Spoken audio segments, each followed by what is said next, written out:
outside, no way. So somebody called me from Canberra and said, look, have you tried this in Canberra? So they called me and I said, why not? So I went to Canberra. And after Canberra, I tried like mad to get it back into Sydney because I live here. And Paul Pierce's office, they will know because I'm always pestering them there. That's Paul Pierce, he will tell you.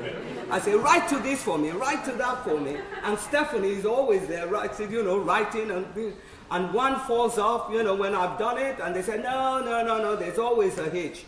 And I finally went to Stephanie and I said, oh, look, this is ridiculous. And Stephanie, in a very nice, courteous way, was using 4-letter words for them. He said, this. And I said, Stephanie, he said, why don't you try Bondi? For goodness sake, you live here. And I thought, but the gallery is too small. It will not take everything. They make it smaller to get into this. So I got it in here. And I hope you'll be able to enjoy it, because what I've done in the Commonwealth, I cover religion. Because we are a multicultural society. And if we respect each other, if we know their religion, we respect each other. And that's what I've done here. There is fun area as well, even for kids. My exhibition is for the whole family. And what I've done too, I've got workshop to be done for kids, which Professor John Tallant, I saw him earlier today, probably he had something to do, and Professor Ruth Mawson has organized for me to give kids workshop on recognizing shells and how to use it, because we're in the Pacific and all that. And so I hope you enjoy the exhibition. Thank you for coming. Thank you. God bless. Thank you. Well, thank you, Jamoki. And all that needs to be said is go and look at the exhibition, come again with your friends and your family, and come again and again. I'm sure they will all enjoy it. But thank you for coming today.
Stop looking yet.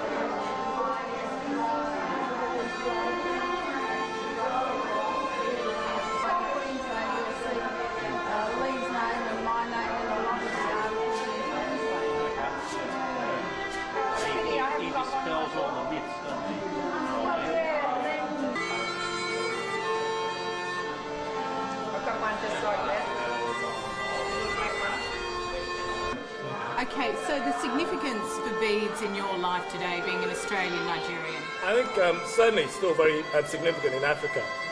Look at traditional rulers, particularly in Nigeria, they still wear beads as a symbol of their authority and their hierarchy, and it's a link to sort of the traditional social values which those chiefs represent.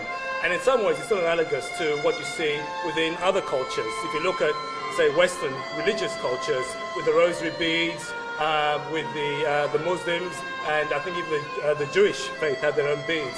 So in a sense, I think what's, to re-emphasize, what's really important about this exhibition is that it actually just shows that there's a continuity of these items right across all different cultures and all different faiths. So tell me, what is so important and significant about this exhibition?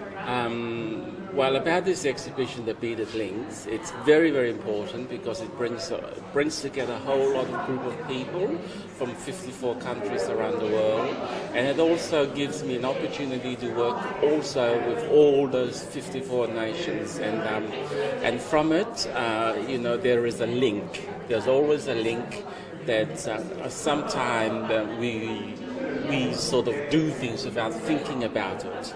We may wear jewelry without thinking where they come from. We buy it for aesthetic reasons only.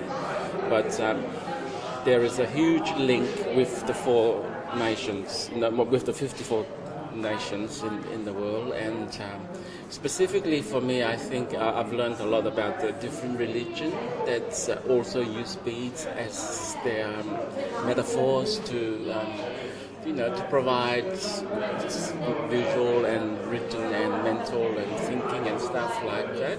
In Polynesia, beads, or garlands. We call them garlands of beads, or garlands of feathers, or garlands of fresh flowers, or which is it's supposed to enhance your well-being when you put them on. When you put a kahoa, traditional name for Polynesian garland, when you put one on, you're supposed to elevate, or you're supposed to be happy, usually to do with happiness. I call my works, my body of work that I represent here is, I call it, garlands of joy.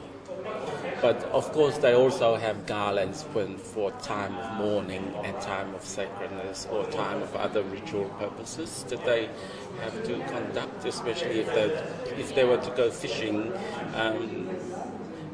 Women are not supposed to see cowrie shells for a certain amount of days and stuff like that.